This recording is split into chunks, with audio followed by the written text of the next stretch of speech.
नमस्कार, स्वागत है आपका जनगणमन 24/7 पर, जो कि मेरा यूट्यूब चैनल है। आप उसे लाइक करें, सब्सक्राइब करें। और जनरल नरावने की किताब की के उठे विवाद के बीच में सरकार एक नए नियम पर विचार कर रही है।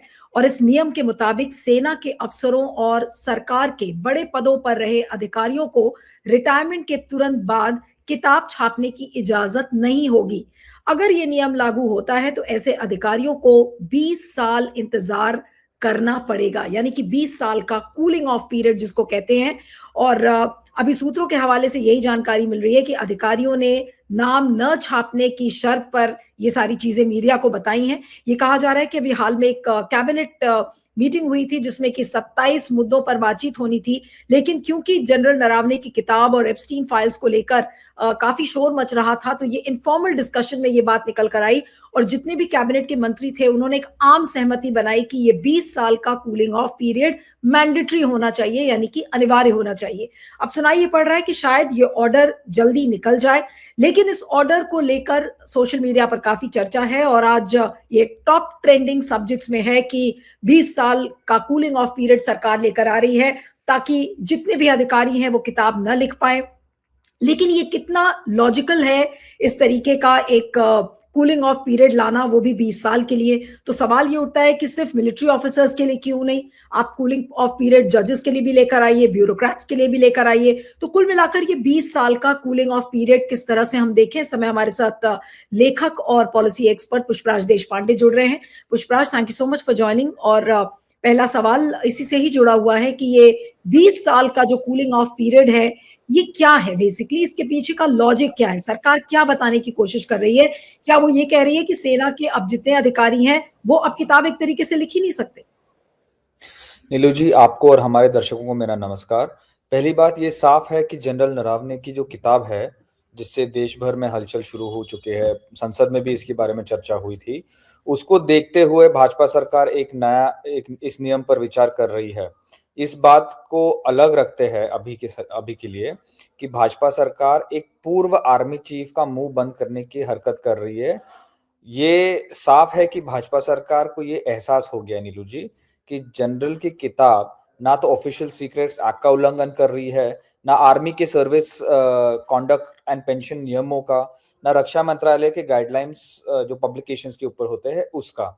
इसीलिए भाजपा सरकार एक और कोई नियम लाने की सोच रही है जिससे जनरल नरवणे को और अन्य सैनिकों का मुंह हमेशा के लिए बंद किया जाए, ताकि उनकी जो गलतियां है नेशनल सिक्योरिटी, राष्ट्रीय सुरक्षा को लेके, वो बाहर ना निकले।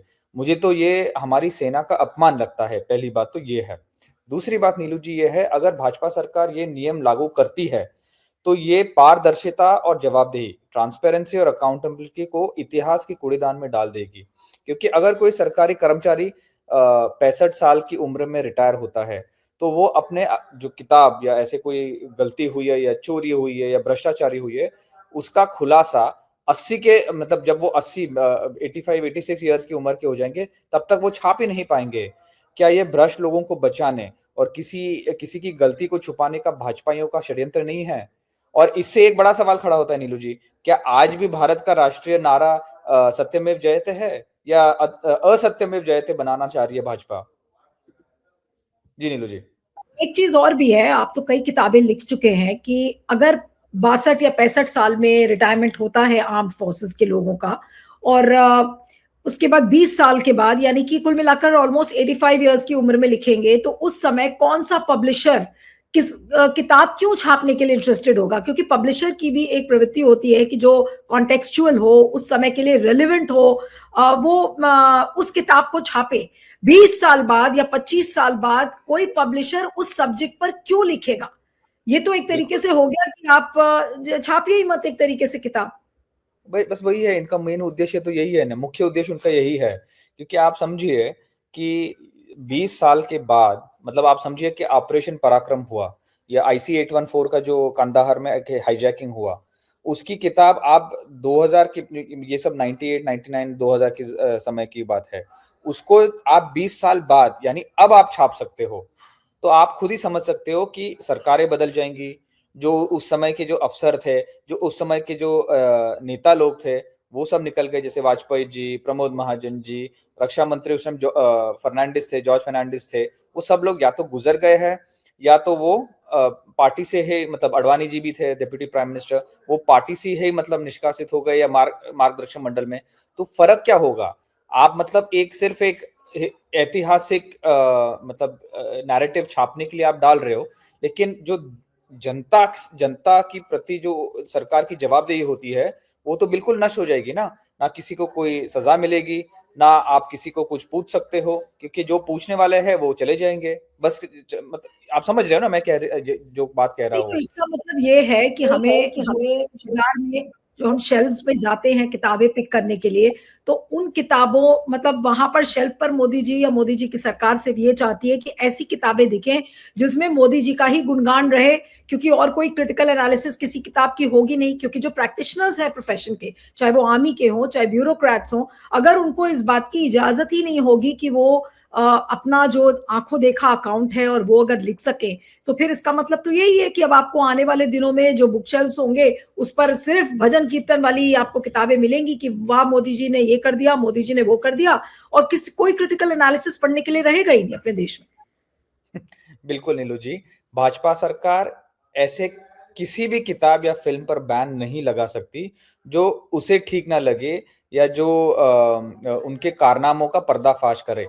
ये उनकी मंशा है कि जो हमारे कारनामे हैं, जो हमारे सिंस ऑफ ओमिशन और कमीशन है, जो हमारी गलतियां है राष्ट्रीय सुरक्षा लेके, खाद्य सुरक्षा को लेके, आर्थिक सुरक्षा को लेके भारत की, या आम जनता की प्रति जो उनकी प्रगति, उन्नति, प्रगति के बारे में जो काम करना था उसमें जो घपला किया है, ये सब बातें वो बंद करना चाह रही है, ये छुपाना चाह रही है।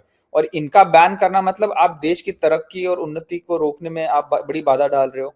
और आपने जो एक बड़ी इंटरेस्टिंग बात कही है, ये तो एक तरीके से साफ साफ सेंसरशिप है कि जवाबदेही और पारदर्शिता से बचे। एक चीज ये हो गई। दूसरी बात ये है, आप समझिए नीलू जी, कि धुरंधर, उरी, प्रधानमंत्री नरेंद्र मोदी जैसे 25 से अधिक ऐसे फिल्म बने हैं जो प्रधानमंत्री मोदी की वाहवाकार करते हैं। ठीक उसी तरह सिर्फ अंग्रेजी में लगभग 70 से ज्यादा किताबें निकली है जो मोदी जी के कार्यकाल की प्रशंसा ही करते हैं। जैसे मतलब उनके जो पद गिर रहे वो भगवान के स्वयं चरण आ रहे हैं। तो या तो ये सब बैन करे या किसी को ना करे। सिर्फ चाटुकारी की बातें सुनना और कठिन प्रश्नों से भागना एक परिपक्व लोकतंत्र और एक परिपक्व सरकार, एक परिपक्व नेता को शोभा नहीं देता है। और ये उस नेता से आप मतलब एक ऐसे नेता से ये हो रहा है जो अपने आप को 56 इंच छाती का दर्जा देता है, जो कहता है कि मैं लाल आग दिखाऊंगा, मैं किसी से डरता नहीं हूं, और मैं आलोचना वेलकम करता हूं ताकि जिससे देश की प्रगति में और मैं गति डाल सकता हूं। तो ये सब तो मतलब आप डर रहे हो ना। जो राहुल अभी जी हाल कह रहे हैं वो क्या, उनको सीखना चाहिए, डरो मत। जब राज्यसभा में प्रधानमंत्री मोदी जिस दिन भाषण दे रहे थे, उन्होंने कहा ना कि मेरे स्वास्थ्य का राज यही है कि मुझे 2 किलो रोज गाली पड़ती है। तो जिनको इतनी सारी गालियों से फर्क नहीं पड़ता, लेकिन एक किताब से इतना फर्क पड़ जाता है, और इस तरीके का वो कूलिंग ऑफ पीरियड अब अधिकारियों के लिए लेकर आ रहे हैं। इसके पहले की सरकारों ने ऐसा कूलिंग ऑफ पीरियड क्यों नहीं सोचा? देखिए, जहां तक ऑपरेशनल इंटेलिजेंस होती है, सैन्य की जो किताब सैन्य मामलों पे जो किताबें निकलती है, ऑपरेशनल इंटेलिजेंस या आपकी जो गुप्त लोकेशन है उसको लेकर आप उसके ऊपर आप किताब नहीं छाप सकते। ऑफिशियल सीक्रेट्स एक्ट के तहत आ जाता है। डिफेंस आर्मी गाइडलाइंस भी होते हैं, तो आप उसमें नहीं कर सकते हो ये सब। लेकिन आपको याद होगा कि पिछली सरकार ने, यूपीए सरकार, कोई ऐसे प्रतिबंधी नहीं लगाई थी। मुझे याद है कि जो संजय बारू की किताब थी एक्सीडेंटल प्राइम मिनिस्टर, उसके प्रकाशन को अगर यूपीए गवर्नमेंट चाहती तो रोक सकती थी, लेकिन उन्होंने बिल्कुल ऐसा नहीं किया है। और इनफैक्ट उसका इस्तेमाल, उस किताब का इस्तेमाल भाजपा और दुरुपयोग भाजपा ने लगातार किया, प्रधानमंत्री मोदी ने लगातार किया। तब और उसके कारण प्रधानमंत्री मनमोहन सिंह की कितनी बदनामी हुई थी और झूठ पर झूठ उस पर लिखे गए थे। तो कहने का तात्पर्य ये है, तब आपको जब किताब छप रही थी और आपके जो विरोधी दल थे उसको उनको पछाड़ने के लिए आपने उस किताब का इस्तेमाल किया। लेकिन जब वही आपके ऊपर हो रहा है, आप बोल रहे हो नहीं बैन करो, खत्म कर दो, ताला लगा दो, सब पे मुंह बंद कर दो। ये क्या हिपोक्रेसी हुई? क्या ये 2029 के चुनाव को देखते हुए ये सारे कॉशियस मेजर्स क्या सरकार उठा रही है? क्योंकि जो जो बीजेपी ने उस समय विपक्ष में रहते हुए किया, अब बीजेपी को लग रहा है कि 2029 में भी बहुत सारे ऑफिसर्स जो अब रिटायर होंगे वो यही काम कर सकते हैं, तब तो फिर बहुत मुश्किल हो जाएगी। तो क्या ये सब प्रिएम्प्टिव मेजर्स सरकार उठा रही है कि सबके मुंह बंद कर दो, कहीं पे कोई ऐसी गुंजाइश ना छोड़ो जहां से कि कुछ ऐसी बात निकल कर आ जाए और वो बीजेपी के लिए बैकफायर कर जाए, जैसे प्लगिंग द होल्स जिसको कहते हैं, ये क्या वो छोटे छोटे होल्स हैं जिनको प्लग करने की कोशिश कर रही है सरकार? बिल्कुल, मेरे हिसाब से यही कर रही है सरकार, आपका बिल्कुल ही अनुमान सही है, क्योंकि 11 वर्षों में इतना जो जिन्होंने जिन्होंने बोला था अच्छे दिन आएँगे, विकास आएगा, विकसित भारत होगा, आत्मनिर्भर होगा, 100 स्मार्ट सिटीज़ होंगे, 2 करोड़ अकाउंट में 2 करोड़ नौकरी आएगी, 15 लाख लोगों के अकाउंट में आएँगे, ऐसे 10-15 चीज़ें मतलब जुमले उन्होंने बना के रखे थे। पिछले बजट में उन्होंने बोला था कि मतलब सैकड़ों लाख इंटर्नशिप्स देंगे प्रोफेशनल्स को बड़ी-बड़ी कंपनियों में। ऐसे कई सारे जुमले हैं जिन आप स्वच्छ भारत ही देख लीजिए, सब जगह उन्होंने टॉयलेट बना दिए लेकिन पाइपलाइन नहीं बनाए हैं, पानी नहीं बनाया है। तो कहने का तात्पर्य ये है उनके पास दिखाने को कुछ है नहीं और क्योंकि उनके पास दिखाने के लिए कुछ है नहीं, अब उनको यही सब करना पड़ रहा है कि उनके कार्यकाल में जो भी हो रहा है उसको बंद कर दो। और एक अलग आपकी एक जो बात हुई थी उससे एक और बात छिड़ती है। भाजपा सरकारी अफसरों पर भी ये क्यों नियम लागू नहीं करती जो रिटायरमेंट के तुरंत बाद सरकारी पदों पर आ आते हैं और उससे हासिल करने के लोभ में सरकारी कामों में बाधा डालते हैं। मैं इसका सोच समझ के कह रहा हूँ कि आर के सिंह जो थे, डॉक्टर जयशंकर थे, परमवीर सिंह थे, हरदीप सिंह पुरी थे, विनोद राय थे, अश्विनी वैष्णव थे, ऐसे सैकड़ों सरकारी अफसर थे जो रिटायरमेंट के तुरंत बाद भाजपा से पदवी ली, उन्होंने भाजपा से पदवी ली और एक दूसरी इनिंग्स खेलने शुरू कर दी। लेकिन उन्होंने यूपीए सरकार के काम और कार्यकाल में कितनी बाधा डाली और भाजपा की मदद के लिए, ये तो हम नहीं जानते। लेकिन अब आप भी उसके ऊपर नियम ऐसे लगाइए कि कोई भी ब्यूरोक्रेट जो रिटायर कर रहा है वो नहीं आएंगे, है ना? इनके ऊपर भी कूलिंग ऑफ पीरियड सिर्फ किताब और फिल्म के ऊपर क्यों लगा रहे हो? इनके ऊपर भी लगाइए आप। हम्म। नहीं, लेकिन फिर कुल मिलाकर आपको क्या लगता है कि सरकार की मंशा क्या लगती है? और क्या इस जो जो भी चीज ये कर रहे हैं इस ऑर्डर के थ्रू, क्या कोई पुशबैक इसका होगा ब्यूरोक्रेट्स या फिर जो रिटायर्ड डिफेंस के ऑफिशियल्स हैं वो इसको प्रोटेस्ट कर सकते हैं? क्योंकि बहुत सारे लोगों ने मन बनाई होगी किताब लिखने के लिए। अभी मैं सीडीएस अनिल चौहान का ही एक स्टेटमेंट देख रही थी जहां पर कल उन्होंने नेहरू जी की तारीफ कर दी। अब हो सकता है उन्होंने ऐसी किताब सोचा हो लिखने के लिए कि नेहरू का कंपैरिजन विद मोदी, एंड हो सकता है इट्स जस्ट अ स्पेकुलेशन। लेकिन क्या कोई पुशबैक आपको दिखता है डिफेंस के अंदर से इसके लिए, अगर ऐसा ऑर्डर? आप स्पेकुलेशन क्यों कर रही है? आप एम्बेसडर केसी सिंह का जाके ट्वीट देख लीजिए अभी। एम्बेसडर केसी सिंह ने कहा है कि उन्होंने हार्पर कॉलिंस के साथ एक किताब लिखी थी आईसी 814 जो कंदाहार में हाईजैकिंग हुई थी, जिसमें खुद जसवंत सिंह जाके उन्होंने उनको छुड़वाया था। ये अपने जो एनएसए दोवल है उनको जाके उन्होंने त्याग कर दिया था। धुरंधर में उन्होंने खिचड़ी बना के कुछ और दिखाया है, लेकिन वास्तविकता तो ये है कि उन्होंने जो जैश ए मोहम्मद के चीफ है उनको रिलीज किया था और उन्होंने ही फिर 2026-11 में मुंबई में बुरी तरह से अटैक्स करवाए थे। तो ये सब उनकी विफलता है। लेकिन उस बुक को, उस किताब को 1-2 साल हो गए लेकिन उनको परवानगी नहीं दे रहे, परमिशन नहीं दे रहे उसको छापने के लिए। क्यों कर रहे ये? 20 साल हो गए ना उस बात को, 1988 को लेकर अभी तक 20 साल हो गए। तो क्या लॉजिक है, आप समझाइए। बेसिकली यही है ना कि भाजपा की विफलता को आपने छुपाना है और तो कुछ नहीं कारण है। उनकी जो राष्ट्र वो लगातार कहते हैं 56 इंच छाती, हम लोग राष्ट्र सुरक्षा बनाएंगे, अखंड भारत बनाएंगे। ये तो इसके बिल्कुल विपरीत काम हुआ है। उसको छुपाने के लिए, अपने इमेज को बरकरार रखने के लिए, मेकअप लगाने के लिए, पाउडर लगाने के लिए वो अपने आप ये सब जो पुरानी बातें हैं वो छुपा रहे हैं। वो पहले किताब रिलीज करिए। बिल्कुल। मेरा आखिरी सवाल है पुष्पराज आपसे कि कुल मिलाकर ये जो 20 साल का कूलिंग ऑफ पीरियड है वो किस तरीके का ऑर्डर है, अगर आप कंक्लूजन में देखें इसको तो? देखिए, आपका जो पहला प्रश्न था मैं आंसर नहीं कर पाया, उसका उत्तर नहीं दे पाया।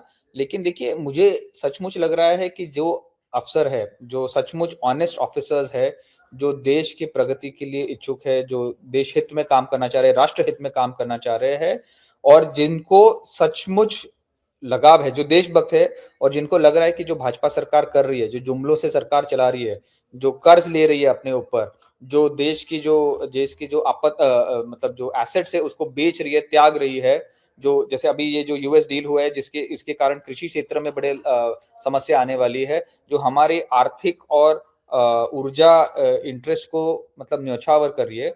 ऐसे अवसर को ये बेसिकली एक ये जो नियम आएगा, ये इन अवसरों को बैन करने के लिए, सेंसर करने के लिए एक षड्यंत्र रच रही है भाजपा।